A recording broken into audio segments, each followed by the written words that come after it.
waiting for. We are live here from the Nürburgring.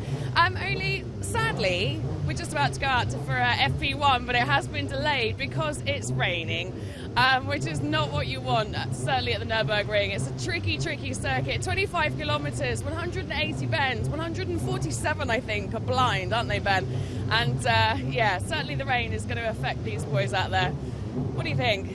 Well, we had testing yesterday in the dry conditions. 8 minutes 41 from Pachito Lopez was his fastest lap, the fastest lap in World Touring Cars from the day. It was about 3 seconds off what he did in testing, but it was his first lap because he then had an engine misfire. We saw Norbert Michelis and Thiago Monteiro having punctures yesterday. Are we going to see any running in these conditions? The reason it's delayed is because the helicopter can't fly and therefore medical procedures can't be followed. But would I send my driver out in wet conditions on one of the most dangerous circuits in the world? No. Possibly not, no. I mean, you talk about, like we say, Pachito had some engine problems, Norby had a spin. One of the most important things here is going to be reliability, isn't it, of the cars and, of course, the drivers. Well, we know the cars are reliable. The distance of the race is no longer than it would be in any normal World Touring Car race, just 3 laps during each race. It is about keeping the car on circuit. This is more like a rally stage than it is actually a circuit race. The drivers are going to be preserving themselves more than actually overtaking each other and thinking about the race. So it is, as you say, it's about preserving yourself, not necessarily reliability of the cars, but preserving and making sure you do not crash. Now, we've been told that the cars are actually being sent out to the pit lane. So what is the situation then, Ben? What happens next? Right, protocol here is that we're in a paddock situation. We're calling it the village, which is actually a very nice scenario to be in. The cars will come out of this paddock, they'll drive around the Grand Prix loop and then form up in the pit lane as any support race would at any race meeting around the world. Then they'll stay there and wait for the call from Mirek, the race director, to see if we are going to go out on circuit or not. The session might go green, but then we might not see any cars go out, and we can just let the time tick away, and therefore that'll be a lot of work for us to do to try and get some interviews. Okay, well, fingers crossed that the weather will clear up. Let's head over to the pit lane and see what happens. Thank you, Ben. Thank you, Alex, Martin Haven and Matt Neal in a warm, dry commentary booth overlooking the pit lane. And from our side, the outside of the circuit, directly outside the circuit, outside the barriers, looking across the pit lane building. 10 minutes ago, the pit lane building was not visible. It's not the rain so much, it is the fog that is the problem. Now, we stayed in Adenau, which is on the far side of the Nordschleife from where we are now. This morning it was clear as a bell, but by the time we got round to the main pit building where the Grand Prix circuit is, it is very foggy indeed. So let's just go through a little bit of housekeeping. New name in car number 8, Schmitz. That's Sabine Schmitz, the queen of the ring, as she is known, German driver who has not raced in World Touring Cars but knows the track very well. And Jaap van Lagen, long-time World Touring Car. Fans will remember his name as a Lada driver several years ago, and he is back at Lada. Just 2 Lada Vestas here. Rob Huff had a big crash in testing after the race in Hungary, and one car is written off. Huff himself partially written off as well. He's fairly cracked up. He's got a very sore back, but he is here along with Jaap van Lagen, and Mikhail Kozlowski therefore is on the sidelines. You can see there the Citroën C-Elysée of Mehdi Benani. And Matt, the fog is a problem. You can drive in the wet. It's 26 kilometres and 17 cars. You're not going to be in a tiny pack bunched together for very long, so you will have visibility. But as Ben said, the problem with the fog is no visibility for the drivers and no possible chance of a helicopter flying if there was a medical emergency. Yeah, that's right, Martin. It's a whole combination of things.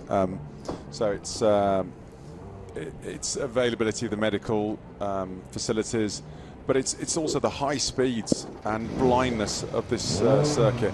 Extremely high speeds, and the cars are unweighted, so you're very committed. And the distance between the marshal posts. Yeah. So it's a whole combination of things, and it's new territory for a lot of them. A lot of the drivers that they're pretty sure they know their way around, but do they know their way 100%? Probably not all of them. Huffy's a bit of a master here. He's done a lot of work in the VLN races in preparation, and a lot of the drivers have put in a lot of time on the simulators and also come in here for free practice. But It is new territory, and they've got to be tread fairly carefully. It's an unforgiving place. And you can see, actually, even since we started our programme on this long shot from outside the Mercedes arena down the first couple of corners, you can't now see the pit lane. So, in fact, the fog has come back down and is getting worse again. So there is definitely no chance the car's going to go out for the short term. That's right. As Ralph advised, there's 7 different weather zones. At least. Well, this is at yesterday evening. They had qualifying up until midnight last night, and you just see how it washes across in banks. And anybody who lives close to the, certainly to the eastern seaboard in the UK, will be very aware of that. And race fans, of course, even some of the warmest parts of the racing world aren't immune to that. Laguna Seca very rarely gets things underway, even in sunny Southern California. Well, certainly no stranger to driving out in the rain, but I'm pretty sure that even Rob Huff would agree with the decision that it should be delayed even longer here at the Nürburgring. Yeah, very much so. It's for sure the most dangerous track in the world, and when you can't see where you're going, when it's slippery, wet, very dangerous, and unless you can see where you're going, obviously it's really difficult. So for sure, a good decision to cancel it, but it's looking like the fog's coming back again a bit quickly, so I'm not sure we will make it out on track. But you know, WTCC, FIA is all about safety first, and we've got to keep that going on the track as well. Yesterday you were out for the practice qualifying for 24-hour race. The rain came down. What was it like out there? What was it like out there last night? It's so difficult because half the track's got quite good grip and the second half of the track's got no grip at all. You'll see a lot of writing on the track, and I've got to go, Al. I'm ever so sorry. Thank you. That's a point I was about to make about experience of some of these drivers, Matt. You talked about Rob having done several VLN races. Last year, of course, during the weekend where we were racing in Spa with World Touring cars, which is about an hour's drive from here across the Eifel Mountains, he was also racing here in the 24-hour race last year. So you're right, he has got plenty of experience on the track, but experience doesn't help much if your eyes are closed, and in this weather you may as well have your eyes closed, because the speed that these cars can be doing, 250, 260 kilometres an hour comfortably on many parts of the track, you just can't see anything. Well, yeah, it's an interesting point, Huffy, going on about the safety. I mean, in closed loop events, which this is, the Nürburgring does have a pretty good safety record, but you know, you can pay your €29, rock up with your road car and go for a lap in whatever you bring. Yep. And even though they don't publicise figures, there's reported between 3 and 12 deaths a year. So, I mean, you can't comprehend how unforgiving this place is and how fast it is. And one of the things that you'll see when cars go out on track for a modern race circuit is just how narrow it is, because you come off, you know, what is still a fairly modern race circuit, the Grand Prix circuit here at the Nürburgring. You do almost the entire lap, and then just as you get into the final corner, instead of turning right to come back onto the main straight, you turn sharp left and out into the 1930s, and there's no other way of saying that. It is a very old racetrack. It was built in the 1930s, much in the way that Monza was, but in a very different style. It is much more like the Isle of Man TT circuit. So on board now with Tom Coronel, they're coming out of the paddock, which is at the back of the main pit lane. So this is, after you come down the main straight and through the Mercedes arena, this is the run down the hill to the Dunlop curve at the bottom. And anybody who's watched Formula One will recognise this immediately. But again, anybody who's driven on the motorway in the fog will recognise that this is where the matrix signs are warning you that it's foggy, and 50 miles an hour sometimes feels like it's just a little too quick for comfort. That's right. I'm actually quite surprised they're going out in this. Well, they're bringing them round to the pit lane, and then they will wait in the pit lane ready to be released, because that's the first thing that needs to happen, is they'll come to the Grand Prix pit lane where the tyre trolleys already are, and then as soon as it is safe to go out, they'll be released and they'll start again on this Grand Prix loop. You can do a warm-up lap with the full Grand Prix circuit, there's Jaap van Lagen, and then head out onto the Nordschleife. The problem we've got is the mist is moving, Yeah. it's rolling between the valleys that we've got here, and it can be perfectly clear in one section. You turn a corner at 160 mile an hour, and you bang into a big wall of just white. Yeah, exactly right. And again, road drivers will not be unfamiliar with this, because you can be on a motorway in the fog, suddenly it clears, you think, oh right, that's all gone, and then you just go straight into another wall of it again, 1 minute, 10 minutes, 20 minutes later. On board with Sabine Schmitz. Great to have her in the championship. She knows this track really well, and she's got a big fan base in Germany, but also in the UK, of course. She is the girl who is the Nürburgring Stig, if you like, on Top Gear.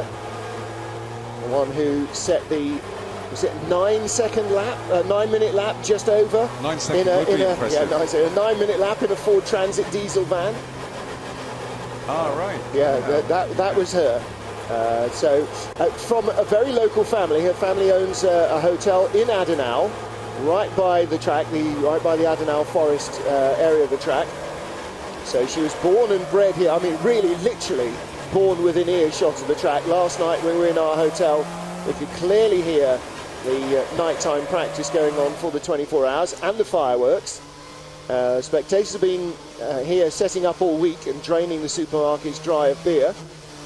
Apparently a camera was lost yesterday evening to fireworks, and several tens of thousands of euros worth of high-tech fibre cable was destroyed during the week as well. The fans have a distinct reputation here, and again, climbing up the hill to the end of the lap, you can see just how foggy it is. This is the pit lane entrance, and Matt, we're on the left-hand side, but you can barely even see that the buildings exist.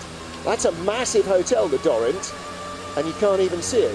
It is now almost as foggy as when we arrived an hour ago. I think these guys are going to be, we've got a 60-minute session now, but I think they're going to be sitting the majority, if not all of that out, because, I mean, this fog here can stay in for days. Yeah. Never mind minutes and hours and sessions. But, well, last year's 24-hour race had a 6-hour red flag in the middle because of dense fog during the night, from midnight 1 o'clock-ish till 6 or 7 in the morning, because it was just so thick.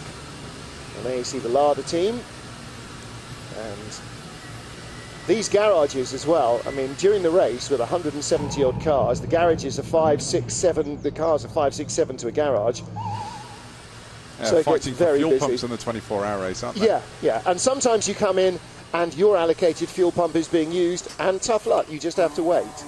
And that's one of the factors in this race that everybody understands, whether you're in the humdingingest, fastest car in the field or the slowest. Just looking at Gabriel's seating position there, because Gabriel is not a tall guy. You know, he's above average height. He's probably about 5'9", 5'10", but he sits. It's on whose scale of measurement? He's sitting very high in the seat for a driver, and so I can understand why they might struggle to. Well, they did struggle to get Dusan Borkovic in there with his stature. So, you know, Gabriele, he just looked extremely high, higher than I'd expect him in the cockpit. He's got that classic Italian driving position where the steering wheel is very far, almost vertically above the pedals. In any old Italian road car, steering wheel was at the same distance from you as the pedals, so you had really stretched out arms and your knees were bent right up. You know why that is? So they can get their arms out the window to wave at you in the islands. So they get the Italian guerrilla driving attitude. Now, one of the things that you notice about the cars, hard to tell from this shot, but they are riding quite high here. They need a lot of compliance. Well, let's get down to the pit lane. Alex has caught up with Sabine Schmitz. Well, Sabine, you are known as Queen of the Ring. You've been out there in many, many, many different conditions, but talk us through what your thoughts are right now. Yeah, I mean, rain is nice, but if it's too much fog, then it gets dangerous. But I think at the moment it will clear up in a few seconds, so not too bad. You think so? So is that kind of what it does here? You know, is it likely to clear up fairly soon? Yeah, we have a good weather app, so we are pilots, helicopter pilots, so we know nearly a little bit more than other people from the forecast. Talk us through how different the conditions are out there and how they affect the cars. Yeah, it's difficult without ABS. We all have the same tires, that's an advantage, then it's bad for everybody. So we will see how it works. I have to test now I want to do a couple of laps on the Grand Prix circuit to warm the tires really up, because we have a lot of grip on the Grand Prix track and no grip on the Nordschleife. But on the Nordschleife I have maybe a little bit of an advantage, because I know where it's slippery, and the most of these guys, they maybe don't know. So that's my hope. And tell us a little bit more about your feelings generally for this weekend and this car. It's very different to what you're used to. Yeah, I mean, the Porsche has rear-wheel drive with big tires and traction control and a big display with everything you need to know about tire pressure, tire temperature and so on. And here's a baby display which says the water temperature. That's more or less everything you got. And yeah, it's back to the roots, but very good car and I like it. It's a lot of fun. Great. Thank you, Sabine. There you go. Now, what Sabine was referring to about getting a bit of practice on the Grand Prix circuit is you can drive the entire Grand Prix circuit. You don't have to turn left out onto the Nordschleife. So what she wants to do is do a couple of laps of the regular Grand Prix circuit, really get the feel for the tyres. And because there's high grip level on the tarmac on the Grand Prix circuit, it'll build some heat in the tyres, and when she's confident she's got heat in the tyres, then she can head out onto the Nordschleife. So you may well see a lot of that. They'll come all the way around to the very final corner, up to the NGK chicane at the top of the hill at the far end of the track from where we're looking at here, and you can then either go right around the final corner, back onto the pit straight, back into the pits, or head out onto the Nordschleife. But when you make that call, it's either a 2.5 mile lap or a 12.8 mile lap. So that's a big call. It's 10 minutes pretty much before you get back to the Grand Prix circuit, even in these cars. In the wet conditions, it's going to be very tricky indeed, and they'll need that grip. Well, let's catch up with our points leader, Pechito Lopez. Good morning, everyone. Pechito Lopez was the fastest man in testing a couple of weeks ago, fastest man yesterday as well in testing. Pechito, you'd never been here before practice a couple of weeks ago. How did you learn these 25 kilometers? Good morning, everyone. Yeah, today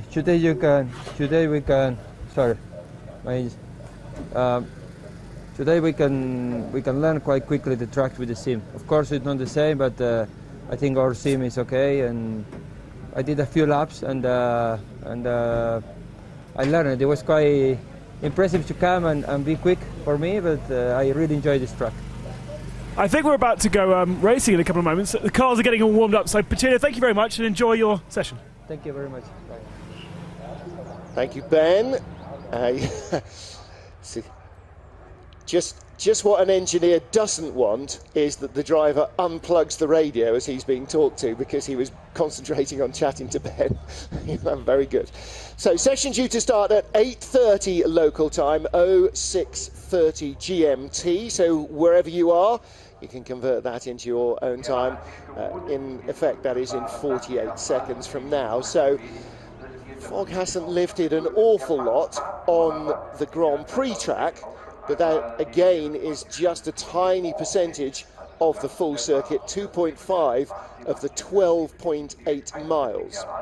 So the intent for most drivers, I would think, will be to do a couple of laps of the Grand Prix track, and if they feel confident that they can see here, then they may well head out onto the Nordschleife. They don't have to. They may well come back into the pits. This is a 60-minute session, and it was supposed to run from 8:15 to 9:15, so at the moment we are losing 15 minutes of that, and at nearly 9 minutes a lap, that's a couple of laps. Martin, Ben from the pits, can you hear me? I can hear you, Ben. Go ahead. Very good morning. Good morning. I'm not sure whether I'd want to send my drivers out on the Nordschleife on wet conditions. The race weekend is supposed to dry up, and we're not expecting any more wet conditions like this. So surely the risk factor is far greater than the benefit factor of sending your guys out to discover a wet circuit in various parts, a drying circuit in others, and potentially make a catastrophic error. Because if you go off here, it's never going to be a small accident. No, I absolutely appreciate. However, supposed to and not supposed to, in terms of weather forecasting, Ben, how many times have you watched races at Spa where the weather has been 4 seasons in one race, never mind in 1 hour? I mean, it could easily be wet for either or both of the races. It could be wet in qualifying.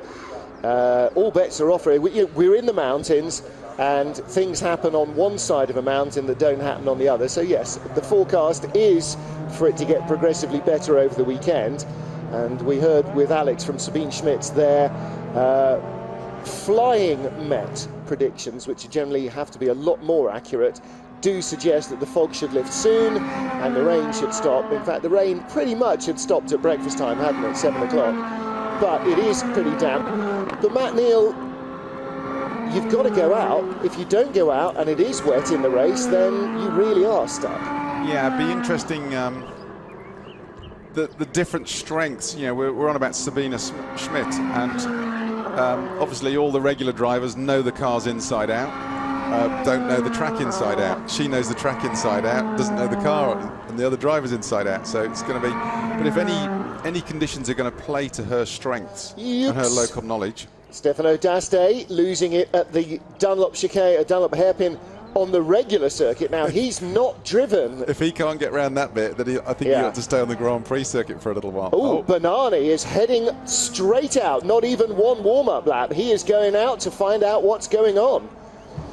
Okay, so let's talk our way around this circuit. So heading out for the first couple of corners on the Nordschleife, and again, I think what Ben was saying earlier about it being more like a rally stage is absolutely right. It is very narrow indeed. So accelerating through the Hudson-Back, this moderate speed sweeping part of the track. As you can see, there will be paint all over the road. He's been very cautious with the curbs.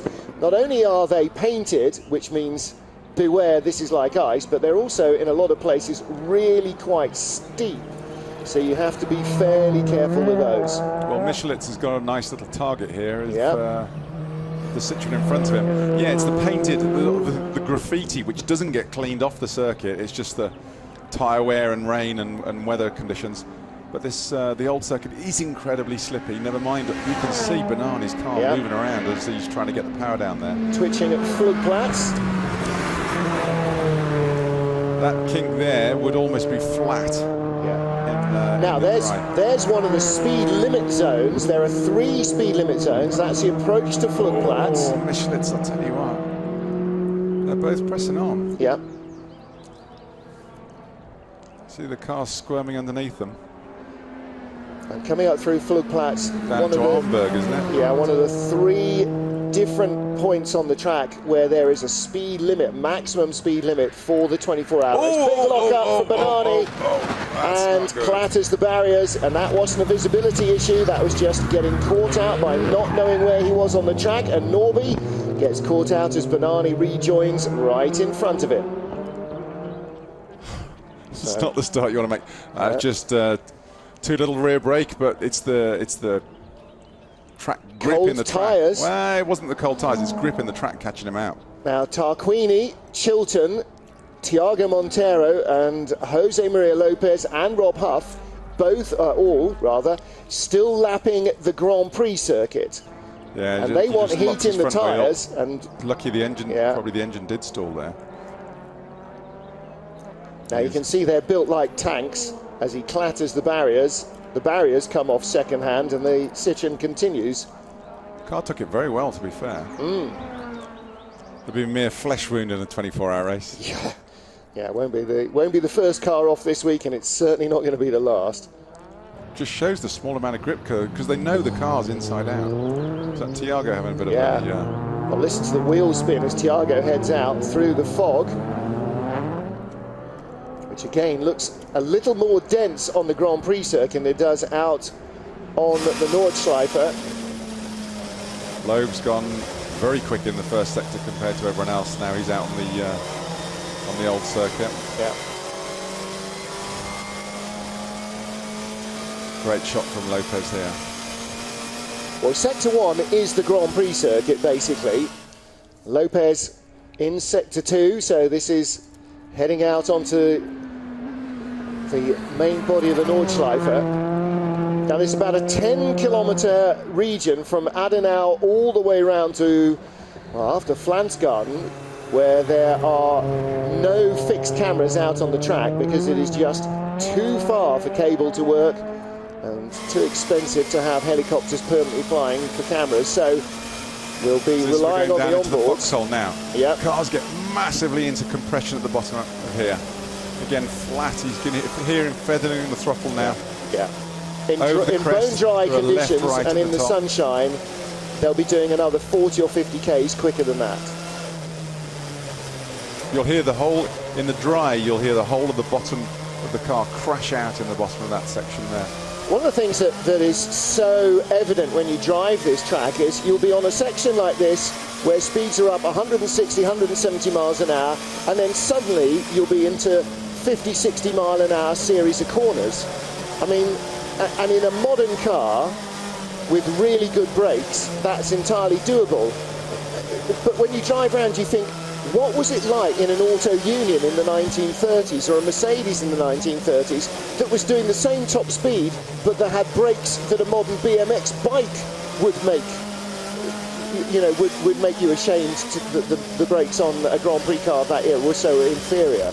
Yeah, because one thing they could do back then was still make a fast engine. Yeah. So they were going, they were capable of speeds down the straights. And they absolutely, and they had to have a pit stop almost every lap because it was ripping the tyres apart. I mean, that's another fact, of course, that we won't have is astronomical tyre wear. But again, look at this, how tight this section of the track is. I mean, this is 50, 60 mile an hour stuff in a modern racing car with grippy tyres. Down to Adenau.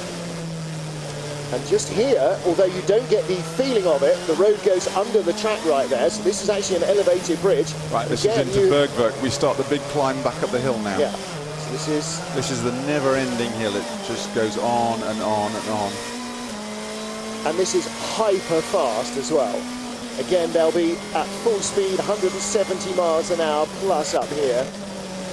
The Citroen's not only running tarmac spec ride height and suspension droop and very soft suspension, but also running very long gearing. If you go online and watch a full onboard lap with Lopez or Sebastian Loeb in the dry, they just never seem to run out of revs.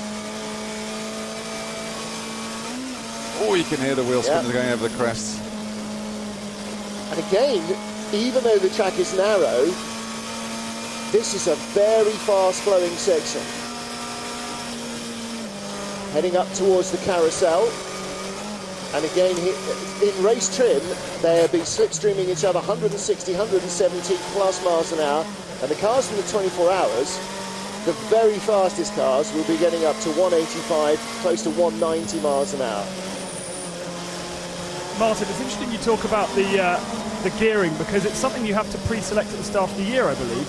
You have to declare what gear ratios you'll use throughout the year. You do have, I think it's 2 different sets that you can use throughout the year, but it has to be a pre-planned thing. And this back straight, or the straight coming back to the start-finishing line, is so much longer than pretty much any race circuit, let alone a straight that we come across in the World Touring Cars.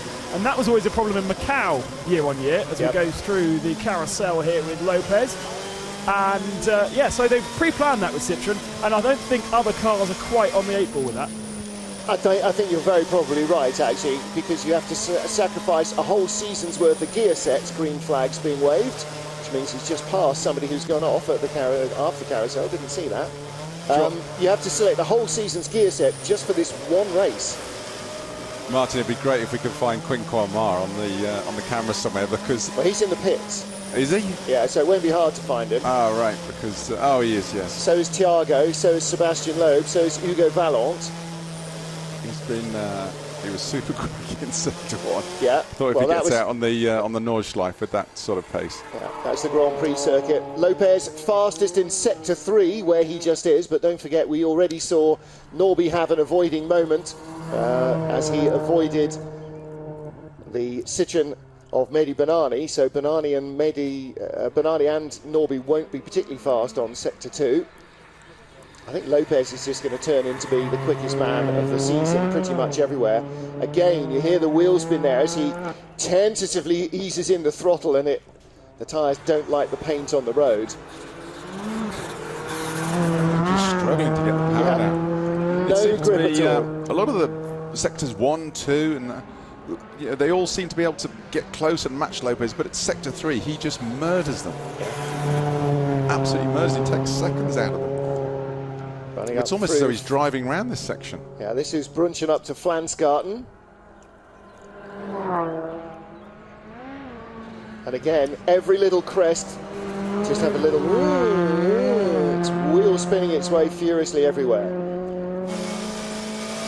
And when you get past this sector here, which is Schwalbenschwanz, then you get the super fast ROM from Dottinger Höhe, which in a Group C car was north of 200 miles an hour, and in these cars is not going to be far off that either. They were saying that because the drag coefficient, the cars are literally limiting themselves to about 255 kilometres an hour. And it's not that they can't go faster than that, it's simply that the aerodynamics won't allow the car to go any faster. Yeah. So it gets to that point, and then it just sort of, that's VMAX basically. Yeah, absolutely, just hits the wall of air. So again on board with Lopez, out of the mini carousel, Dottinger Höhe, one of the highest points on the track. It's about a 300-metre elevation change, and now it's Harry Flatters, and this is where you are going to hit VMAX all the way past Tiergarten and down to rejoin the circuit. On the right-hand side, we'll shortly go past the buildings where you can buy your tourist ticket and go out for a drive around the Nordschleife. You don't have to go quickly. If you're not going quickly, you do have to watch the mirrors, though. Yeah, it's a 2-mile long straight. There's a nasty kink at the end of it, which was just coming through there into the Tiergarten before we come back onto the loop, back onto the Grand Prix circuit. So you could see he was a lot earlier on the brakes there than you might otherwise have been. This is very tight at the end of the lap, and again, you know, from that insane speed, suddenly you come down through a tiny little chicane. Michelitz's fastest so far in 11 minutes 2 seconds. See where Lopez ends up. Lopez comes across the line as Thiago Monteiro comes out of the pit lane, and Lopez has done a 10:45.98 on board with Sabine Schmitz. I'm more impressed with Michelitz on his first lap. Yeah, to be within 15 of Lopez. I wouldn't mind betting Norby has spent an awful long time on computer simulators learning this track inside out. But he's always a boy who likes to go fast. There is Sabine. This is the second All-Inkle Motorsport Chevrolet we've seen this year. So I think it's going to be a steady lap. She's heading for. She's about 4 seconds off Lopez in the second sector, and about the same again in sector 3. Yep. So she's just finding her way in with the car at the moment, which is actually the sensible thing Tom to do. Coronel has just set the second fastest lap, 2 seconds slower than Jose Maria Lopez.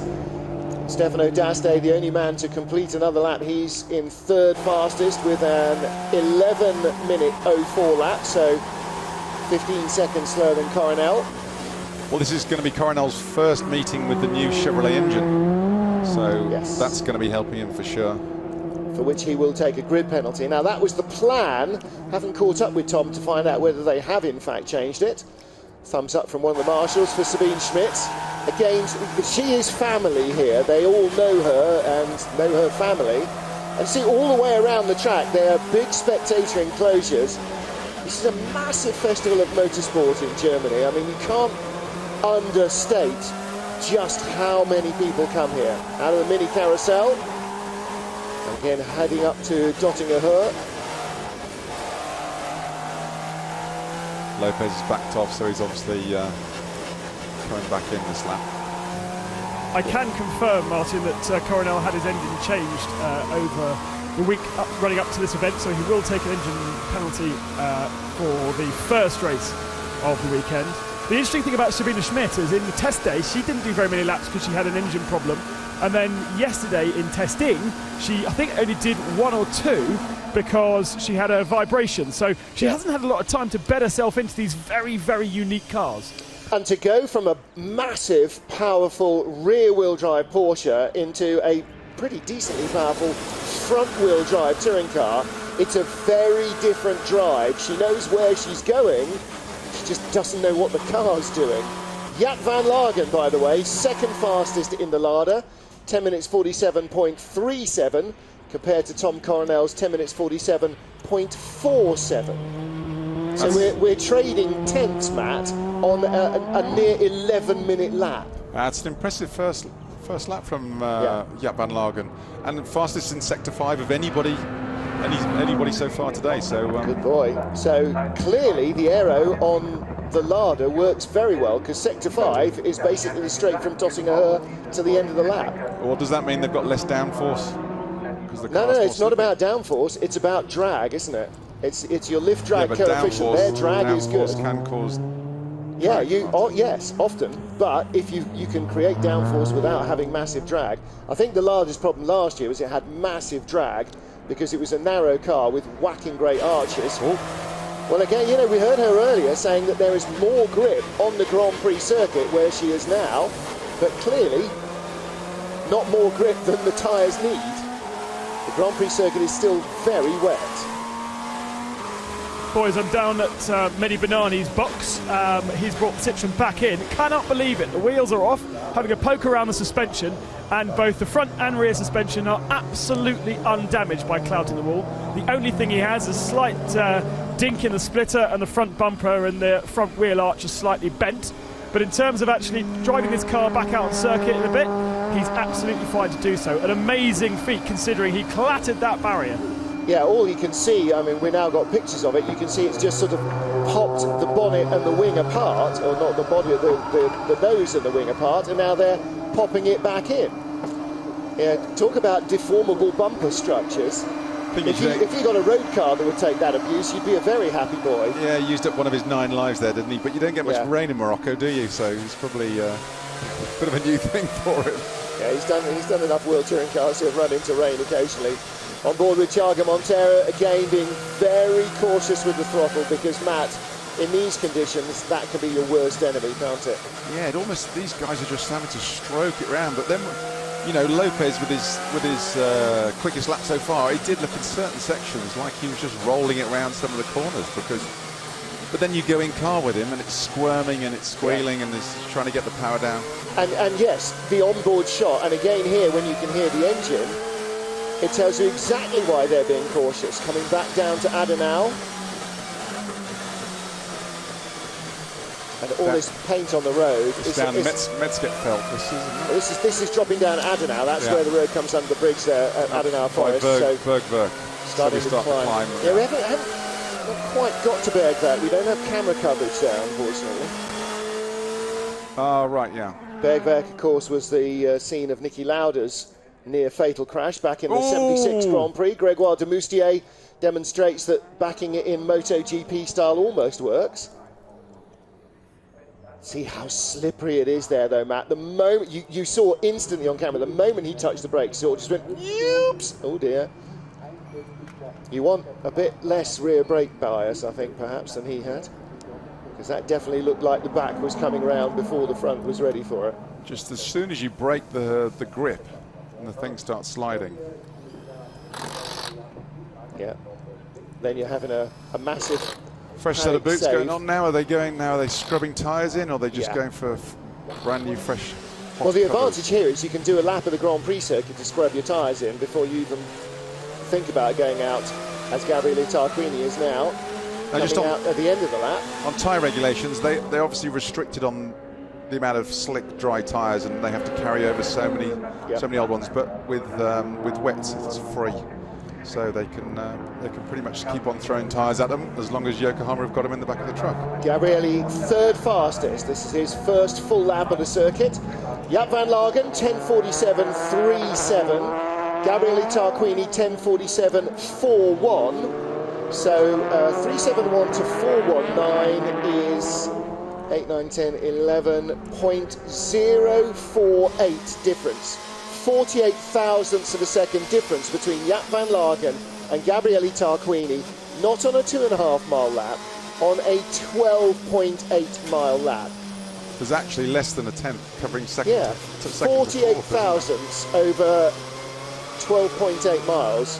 That's 4 thousandths a mile.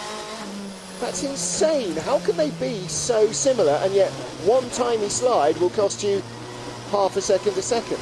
I think Michelet's is on another good lap by the looks of it. He's set some not stellar sectors, but he's good, solid.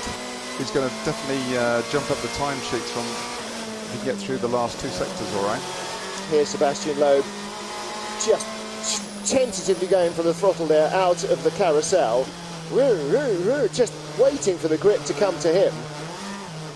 And again, same thing there, just little wheel spin everywhere. Now, Sebastian Loeb is one of those guys that actually has raced here before.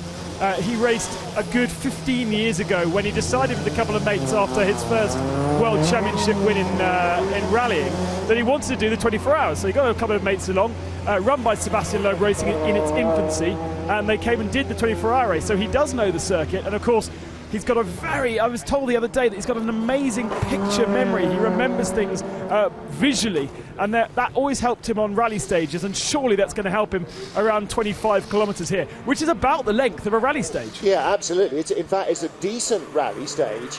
A 25-kilometre tarmac stage would be an absolute monster on most. That would be the longest stage on most rallies. Michelet's, look at that. Norby goes fastest, 10 minutes 39 to the 10 minutes 45 of Jose Maria Lopez, so 6 seconds quicker. But as Ben was saying earlier, yesterday 8 minutes 41 in moderate conditions, and we should be down in the 8-minute mid-30s in dry conditions, so we're a long way from that yet. Very strong sector 4 for Michelet's there. Loeb through Flansgarten, continuing to head back down towards the mini carousel, and there's a great view of what everybody thinks of the Nürburgring, twisting through the forest, millions of spectators, and off on the Grand Prix circuit goes Qinghua Ma, and that is the Warsteiner Kurve. So that's a moderately quick section of the track, not the fastest by any stretch of the imagination, but enough that he's going to leave gravel everywhere. Engineer looking around to look at the big screen, as if he doesn't believe what he's seeing in front of him. Try and get his face on picture. The Sebastian Loeb Racing boys definitely finding out the track limits, exploring them at the moment. I wonder if Sebastian Loeb Racing was in fact created for Seb and his mates to come and race in the 24 hours all those years ago. So that's going to be well over a decade ago, long before they were in French GT or anything else. This is a good lap off Loeb. He could this could put him up behind Michelet's in second, just ahead of Lopez. So it's, if he can keep it together, coming up to the Tiergarten, you can hear it. It's almost not bouncing off the limiter in second. Not quite. Still just climbing up there, isn't it? And again, I'm pretty certain that Citroen's lift drag coefficient is decent as well. Trying to slow the thing down. Thiago Montero's just come across the line 8th quickest, an 11-minute 00.1. Norbert Mikelitz, Jose Maria Lopez in the pits, Jaap van Lagen still out on track. And as Loeb comes to the line, they can see the pit lane entrance on the right. He's just gone by it. Which means not that he's committed to another 12.8 miles, but that he's committed to at least one trip round the Grand Prix circuit before he comes back in. Yeah, pops up second place, right behind Michelet's, just within a second of him. So, and that's something to point out actually, that when we come to qualifying, the drivers will be able to go around the Grand Prix loop and then begin their first fast lap. So their out lap will be on the Grand Prix loop alone. But once they then finish the lap, they do then have to do another whole Grand Prix loop before coming into the pits, because the pit lane entrance is attached to the end of the Grand Prix loop, not before the start finishing line. So they're limited on the amount of fuel they've got, and in fact quite surprising to see some of these guys coming out and doing lots of different things in this session, because you can't refuel during any of the regulated sessions, and we reckon the cars have only got enough for about 3 fast laps around the Nordschleife. Well, Norby has now completed 2 full laps. Nobody else has done more than 1, although Coronel is now on a lap as well. Coronel showing a lot of commitment. Again, a driver who's raced on this track many times over the years. And Matt Neal, you can see tail wagging the dog there. The car definitely, the back end moving around. Going to have to just be comfortable with that, I think, because there's nothing much you can do about it on this track. So many gradient changes, so much camber as well. You're constantly moving from side to side, up and down, left and right.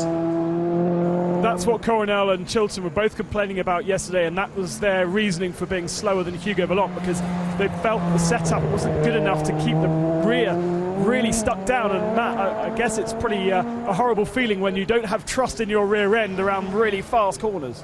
Yeah, I think Alex has that problem occasionally, doesn't she? No, it's. I know what you mean, Ben. They work a lot with the four-wheel steer, and it's how wild and do you dare go, because that four-wheel steer will pay you back in the tight corners, like the carousel, like getting out of there. But this circuit is all about high speed and hanging on to it, and you do need stability and a car you can rely on and trust on and turn in with confidence. Yeah, so you almost need to get rid of the four-wheel steer, don't you? But if the four-wheel steer is also affected by the roll in the car, because it's a bump steer system, and if they're running it softer and higher, then they're going to be getting more roll and more steer. So it's new territory for a lot of them. And you can definitely see more light under Sabine Schmidt's car than you would normally expect. They are running higher here because the gradient changes, because of things like the carousel, because the Nordschleife demands a car that has got a certain amount of ride height and a certain amount of compliance, which normal Grand Prix tracks, like the Grand Prix track here, just don't. In fact, when was it, 3 or 4 years ago, they ran a Sauber around here, didn't they? Was it Nick Heidfeld? I forget now. But the latest one was... they really had to work on the car to get enough ride height for it not just to drag its backside all the way around the track. They had Schumacher out in 2013 in a 2012 Mercedes Formula 1 car. That was the last time he saw a Formula 1 car out. Wow. Schumacher actually still holds the lap record of the Grand Prix circuit, doesn't he? In a Formula 1 car, modern layout. Could be. 1 minute 29. Could be. Oh, that's knowledge. There you go. Yeah. Straight off the back. Homework. Yeah. Matt zipping his anorak right up and switching off Google. Northern Mikkel is fastest. Jaap van Lagen, by the way, on a lap at the moment. Fastest in Sector 2 and Sector 3 of all. So either he's upped the braveness stakes, tightened his belts a little, or there is a touch more grip out there now. I mean, it does look like it's drying up a little. Martin, his Sector 2 and 3 are absolute monster ones at the moment. But Norby is the only one to put in a second lap, so they are all finding their feet. Well, this is Jaap's second flyer, isn't it? So yeah. And he needs the mileage in the car. I mean, that there can be no question. He's never driven this era of touring car. He's been racing big, powerful rear drive cars for a long while. So he needs to get laps in this car, and he's doing a pretty standout job right now. Just watching him go through the carousel back there, it looks easy, you just throw it in and use the banking, but it's not. It's a very bumpy, very rough, and there's a specific way to get into it and get out of it. If you get it wrong, it can turf you out and straight off into the barriers. It's actually quite a tricky little corner. Yeah. It looks fun, but actually when you drive around it, I mean, you've raced it, I've only driven once in a road car, but when you drop into it, you think, oh, it's going to wreck the car. It's a bone shaker. Yeah, it really is. And again, you look at pictures of people like Caracciola in the 30s in there, and you think, geez, those guys had balls like watermelon. I know it's not. I know it's early days yet, but could we, with Jaap, if he shows form like this, do you know what, if it rains, get Lada's first pole this year? If it rains, around here, all bets are off at this place, aren't they? You know. That would be a serious proof for Viktor Shapovalov in what he did last weekend in Budapest, with removing one of his drivers and putting another one on probation to allow just Rob Huff and Jaap van Lagen here in the Nordschleife. No Mikhail Kozlowski. The official reason is because Rob Huff had a big accident in Budapest in testing and wrote off a car, but we understand also that they're concerned about Mikhail's pace. I'm sure he'll be in Moscow because that's the home race and they need a Russian driver, but he needs to prove himself, and Van Lagen is basically proving that Victor's feelings were right, because if he can be faster than Rob Huff in this Lada, it proves this car, that's James Thompson's car from Budapest, isn't a donkey like James was claiming. Well, James has still got his bad teeth, and I think Kozlowski's probably got an ingrowing toenail this weekend, hasn't he? Well, they don't have a shell because, as you say, Ben, they did write a car off in Hungary when Rob had a fairly major failure going down into the first corner and was basically a passenger. And physically, he's paying the price for that at the moment, isn't he, still? Yeah, bruising all the way down because he went in driver's side in. It's the barrier at the first corner with the left front suspension failing. And so a lot of bruising to his legs, and where he hit the roll cage with his legs, and obviously the seat doing a lot of job to support his main frame, which is good. But he has got a lot of bruising around where the leg sort of extends across from the seat. So Rob in a little bit of pain. He's also driving in a 24-hour race. There are 5 guys from the World Touring Cars doing the 24 hours. Jaap van Lagen being one, Rob Huff being another, Coronel, yeah, Sabine he would be on my Schmidt, list, yes. And very late addition to your list, Tom Chilton is driving with Rob Holland in the Audi TTS. Okay. He was called up about 3 days ago, so he'll be doing that as well. So 5 drivers out of 16, that's quite a lot, and they'll have a really heavy weekend. This is FP1 in World Touring Cars. Directly after this is qualifying for the 24-hour race. Exactly right. 2 hours of qualifying for the 24-hour race comes up. And then this afternoon we've got the 24-hour classic race, which I'm really looking forward to, being a bit of an old car gnome myself. Jaap van Lagen, well, the last time he raced was in the former era of the Lada Granta, wasn't it? Good lap. Well,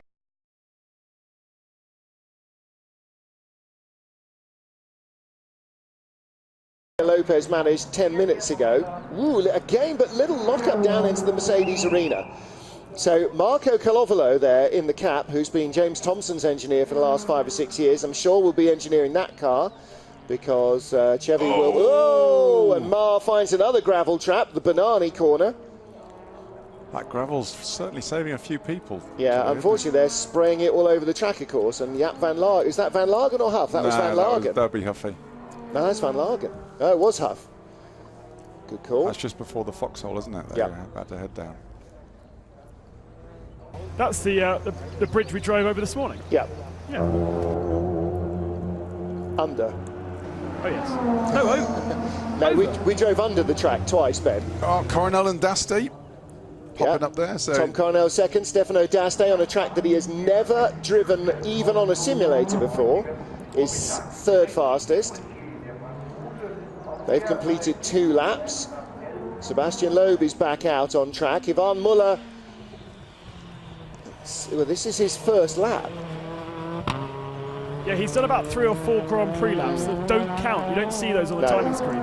But Well, that's because they don't count. It's like driving around the paddock. Doesn't matter. it's a steady lap off of that. Yeah, well, you could hear as he came out of the final couple of corners, he was just toodling along, second fastest.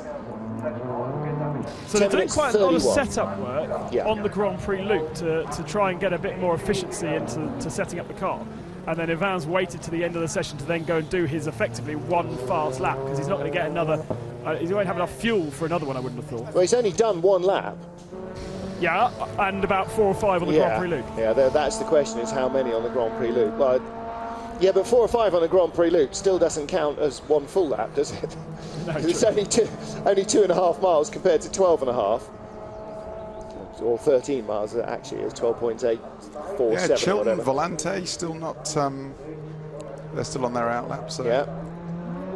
Not posting a lap on the Grand Prix loop, Christian. Here's Thiago. He's completed 1 lap. Fastest of all in the first sector. 1 second faster than Jaap van Lagen. And sector 1 is... oh, that's only the Grand Prix circuit, so... And we say Grand Prix circuit, it's not quite the same, because they miss out the Mercedes arena. Yes, so they it's just do, a chicane don't at the they? top. Yeah. Now this is where all the Citroens have been locking up, so nice and steady, Thiago. Yes, I think that's been flagged up to everybody, hasn't it? There's a change of tarmac as well, isn't there? Yeah, and it's downhill, and that tarmac looks like it's a billiard table, it's so smooth.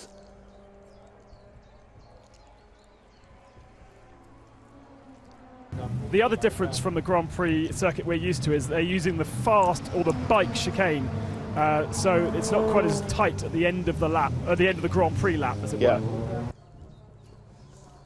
As we watch Tarquini, Gregoire de Moustier has completed his second lap, in fact, and his fastest an 11.23 or 11 minutes 23.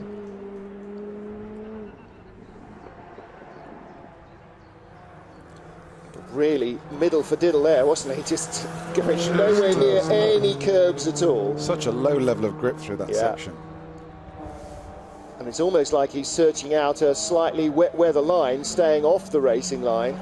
But so many sections of this track, Matt, the corners link together, and at the end of them is a straight, and you sort of slightly compromise the beginning of the section for the end of it to be right. And so many different sections of this track have been relayed at different times in history. There is 11 different types of asphalt used on Thiago.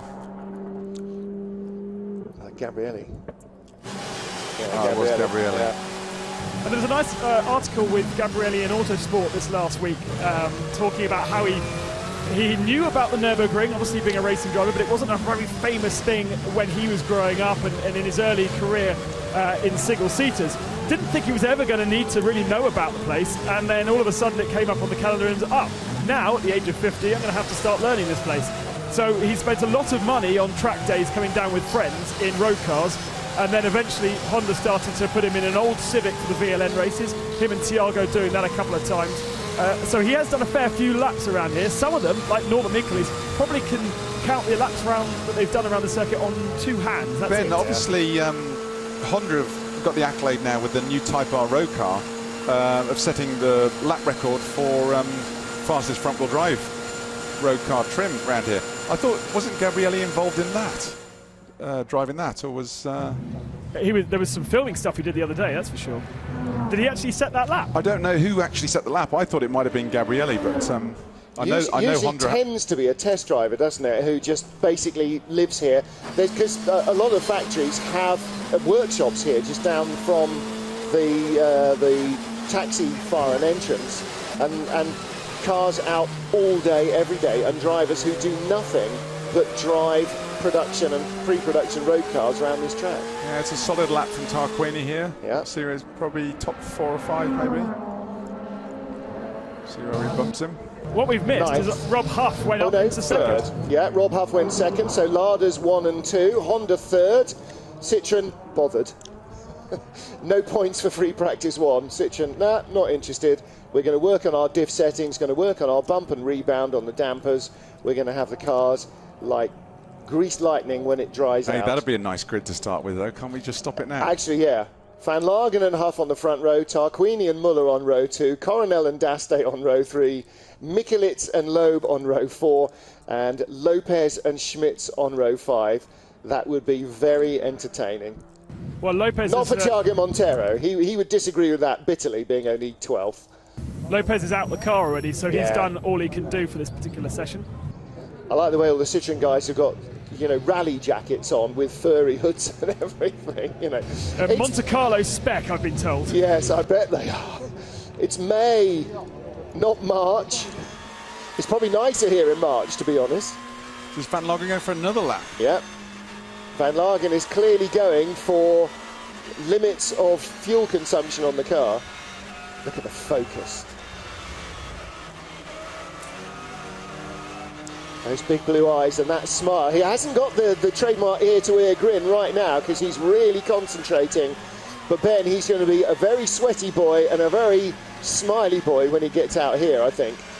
Fantastic to have him with an open face helmet, something that we were able to enjoy most notably, I seem to remember, with Tom Christensen and Race of Champions at the end of last year, watching his face every time he turned the wheel and really enjoying, and we can see this with Jaap van Lagen as well. I know it's not as safe to wear an open face helmet like this, and even rally drivers now have full faces, but it's so good for us as viewers to see the grimaces as something maybe goes slightly wrong or a little twitch there. Well, I think you would be hard-pressed to get anybody at Stilo to admit that the helmet was anything other than as safe as humanly possible. I take your point indeed about a full-face helmet, but in a car where the driver's on the right or the left of the car and the gap is on the right, hopefully...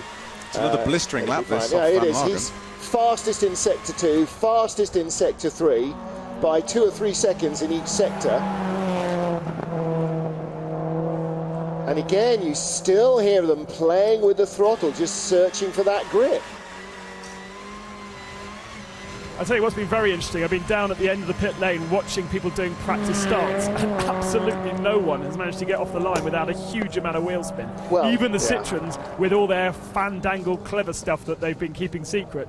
Mark Reinhardt just did a massive wheel spin start, and that's them trying to search for the grip level in these conditions. Yeah. I'm not entirely sure why you'd bother practice starting, to be honest, because that's an irrelevance now, but they obviously have a plan they're working through, and they're cleverer than me. Out of the mini carousel and heading down towards, or up towards Dottingerhöhe, named after the nearby village of Dottingen and the fact that it's a high point on the track. Climbing, climbing, climbing. And then the long straight. This little kink actually at the end of it has a name, Antonius Bucher, which is named after a beech tree. You know, whatever.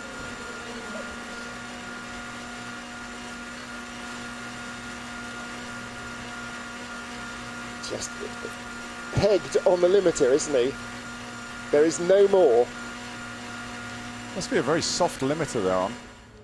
Flat in top through Antonius Bucher and down to Tiergarten, and then Matt trying not to scrub off too much speed, because that's, you've been out there for 10 minutes.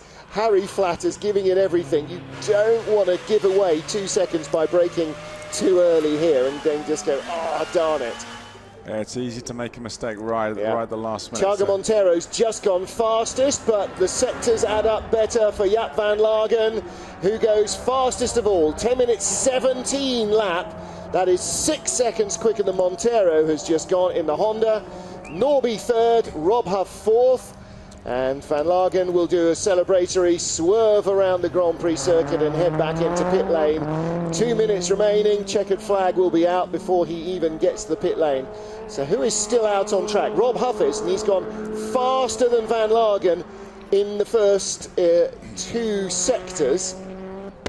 And if I was Rob Huff, I would be desperate to assert myself and make sure I'm faster than Van Lagen, who is obviously only done about half a day in this car. Rob Huff is the lead driver now in that car and needs to be on top of the timesheets. Yeah, but it's sectors 3, 4 and 5 where Van Lagen's proved uber strong, so it's going to be Huffy's matched him in sector 3, so it's down to sector 4 and 5. It's going to be close though, I tell you. Loeb's lap, by the way, he was 4 tenths quicker than Van Lagen on the Grand Prix loop. 2 seconds, 1.6 seconds slower than Van Lagen in sector 2. So Sebastian Loeb that we're looking at now, not as fast as Jaap van Lagen so far on the lap. He's lost 2 seconds in sector 2, so. Yeah, Huff has gone quicker, but slower than Van Lagen in sector 3 by 5 tenths. So the 2 Lada Vestas are going to be way up towards the top. Maybe that tells us something about their suspension compliance. We've also got a nice lap for Tom Chilton, who lies in 9th. Yep, Sabine Schmitz on a good lap as well. Only a 10th off Tom Coronel, who's obviously got a decent amount of experience on the track and a vast amount more experience in the car. And I'm not sure that Schmitz's car has got the engine upgrade either, which is another, here of all places. I don't think it has, Martin. Yeah. Even though they could do it without compromising a grid position, because it's not been done mid-season. Yeah, and also she's a new entry, so yeah, they could have done. Now that's something we do need to catch up with actually, to find out whether, because of all circuits, this is where you want those extra 12 horsepower. Yeah, but who's going to pay for that? That's got to come from René Munich's pocket. Yeah, exactly. He's not that interested at the moment in World Touring Well, cars. he's interested enough to put Sabine Schmitz in and put the car out. I think Sabine's basically funded by it may well sponsors. be funded by D-Max, exactly right. And D-Max is a TV company, I think. Tyre company, isn't it? Oh, is it tyre? I believe so. Oh, translation was lost then. I'm not sure. I always thought it was. Oh, having a good wiggle. Yeah. And see, that's where she knows where she's going, but she's not quite sure that the car is doing what she wants it to do. Not too sure what the car knows. Martin, we should know what D-Max is because it's our boss. Well, if only we had a pit lane reporter to go down and find out. No, I can tell you, it's the German version of Discovery. Ah, is it indeed? Okay, there you go. Right, pictures of fog. Well, luckily our checkered flag is out. Sun coming out, that is. I'm confident. Yeah, I'm not confident. I think it's still going to be quite damp out when we go outside. And Jose Maria Lopez getting back into the car. For why, Keats? For why? Because, of course, they have to drive the cars back to the village. So Jaap van Lagen, Thiago Monteiro, Norbert Mikulits, top 3 at the moment. Coronel has just taken the checkered flag and is 4th fastest. Sabine Schmitz on the run from Dottinger towards the end of the lap. So she will take the flag shortly, and that will be the end of her 3rd lap. Thiago Monteiro only did 2 on the Grand Prix circuit. Tarquini only 2, Ivan Muller only 2, Stefano D'Aste still out on his 2nd. On his 3rd, actually. Tom Chilton still out on his 2nd. Sebastian Loeb still out there on his 2nd as well. Sabine Schmitz through the Tiergarten section. And there's the pit lane entry for the 24 hours. Long wriggle around. No, you can't use that one. You can't use that one? No, you have to go around the Grand Prix loop. Ah, and then back through the end of it. Right, okay, gotcha. So like a penalty loop. And Sabine Schmitz stays in 10th place with a 10:39.2 as her best lap. Huffy's bonnet chattering away there. He's into the last sector now, but he's lost 2 seconds in sector 4 though. Yeah. I wonder if he's had a little moment somewhere. So it's getting less foggy, you're saying, Matt, from that shot, are you? I'm saying it's changeable. I'm not disagreeing with you. I'm just saying it's harder to see the cars. He's still trying to press on, isn't he? Yes, of course he is. He's a racing driver. He's going to put him up there. He's a racing driver whose brand new teammate has just gone quickest. There is nothing faster than a racing driver whose brand new teammate has just gone quickest. I think he's going to struggle to match Van Lagen here. Yeah, I don't think he's going to. He should be up there in top 2 or 3. Second fastest. A lot of first and second. How about that? 10:17.9 and 10:19.4. So he's 2.5 seconds off. But he will be happy with that. Lada 1-2. Honda 3-4. Chevrolet 5. Honda 6. Best of the Citroens, 7th place. Should we expect that to continue? Ivan 7th. Seb Loeb 11th, Jose Maria Lopez 13th. I don't think we should see them down there really at the end of things, should we? No. Now then, those who have just completed a lap on track are heading back into the village from the backside. Is Chilton still out there? Yeah, Chilton's still out, D'Aste's still out. John Philippi, who we haven't seen, is still out. Benani completes his lap and stays 16th, an 11:03.5 lap. Not confident, Mehdi Benani. No, it was a steady lap. Only one driver steadier, and that's Qinghua Ma. Was Hugo Valente. Yeah. Yeah, Valente not doing many laps. 2 further cars coming down the straight. Is this D'Aste and Chilton? I think it probably is. Chilton in front, D'Aste behind, there you go. And so we counted them out, and we're still waiting after this for John Philippi to come back. And the problem is when the checkered flag goes out, if somebody's on a lap, it's another 15 minutes nearly before they finish the lap, which is ridiculous. Yeah, it's a steady lap off Chilton, but... Yeah. Well, you know, in these conditions, and again, we're not seeing how foggy it's got further back around the lap as well. It might suddenly become quite foggy in other places. But in these conditions, it's very easy, as we saw from Mehdi Benani, Qinghua Ma, and a couple of others, to bin it. Top half a dozen, hopefully. Chilton was 9th and goes there you go, 3rd. Not And bad. behind him, D'Aste goes 5th. So the visibility clearly wasn't a problem, and there was more grip for the later runners. And they will now not complete the Grand Prix loop. They'll drop down and effectively go around the back of the Mercedes arena. Here's our final Citroën out on circuit. It is Sebastian Loeb. John Philippi is out there somewhere.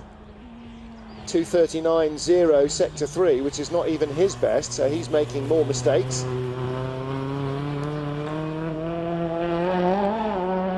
See how slowly they come up that section, and even when he was trying to pick up the pace a little, it was just wheel spinning for Loeb. And from 11th place, he goes to, lost him 8th.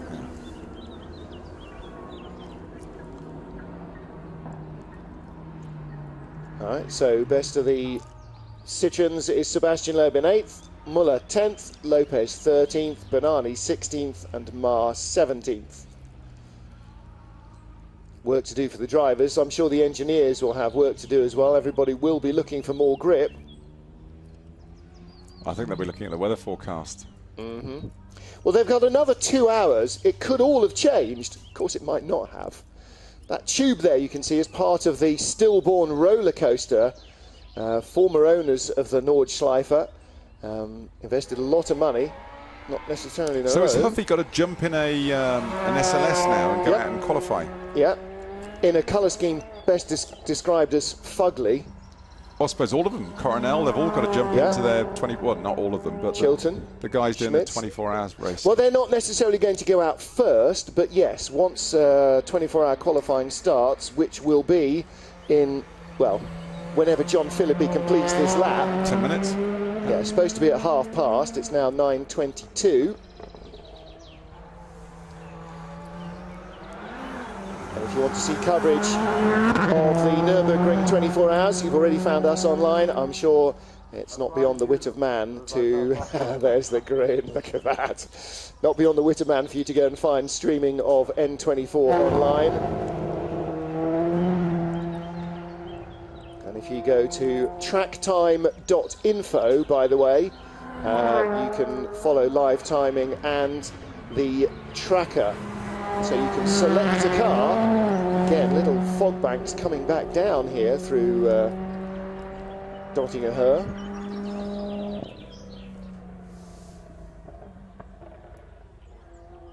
Now, science suggests that...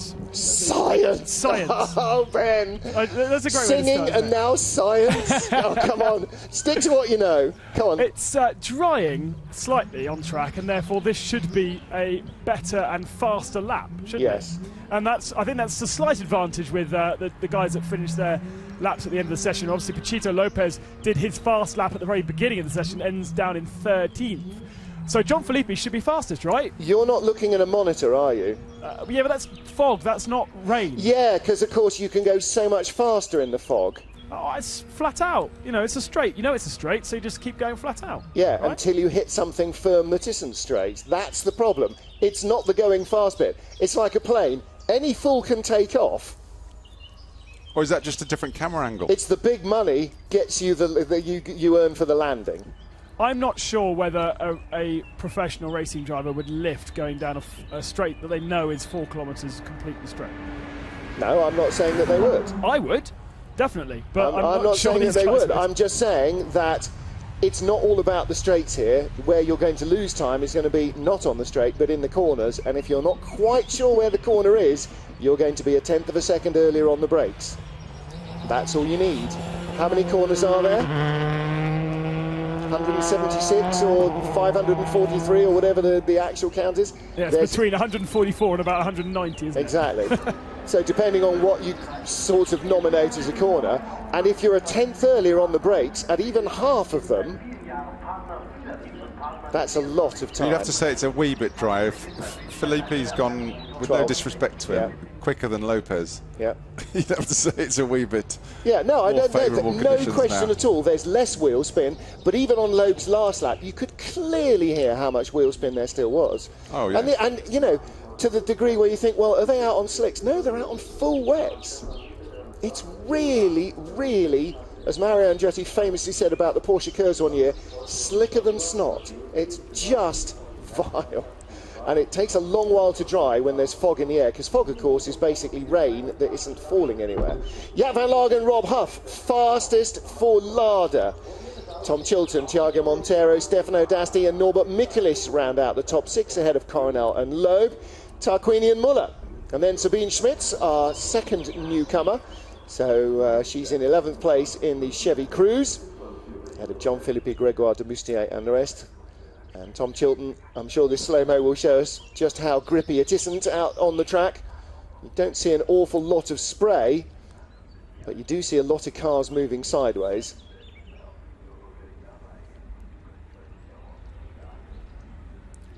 Well, Jaap van Lagen, as predicted, big smile on his face in the Lada garage. Nice to get a call up to come back to Lada.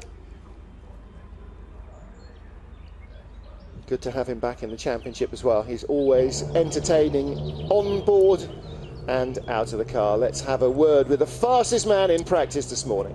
Well, first official practice for you, WTCC in the Lada, of course, Jaap. What's it like out there? What a great start to the weekend for you.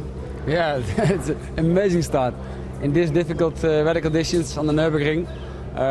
Before the session, I said to Rob, "Oh, it will be really hard this session with the Lada in the wet conditions. I never drove with this car in the wet conditions." But yeah, the first lap, I was already P2. I was surprised because I had so many wheel spin, and yeah, I was afraid that I lost the car on braking, but still was P2. I was surprised, and then we make a little change on the car, and that was a really good change from my engineer. So then I did 2 laps in a row, and P1, and I could improve my time. Yeah, really good. What was the change that you made on the car? Yeah, that's I don't tell you that. It's surprising for everybody here.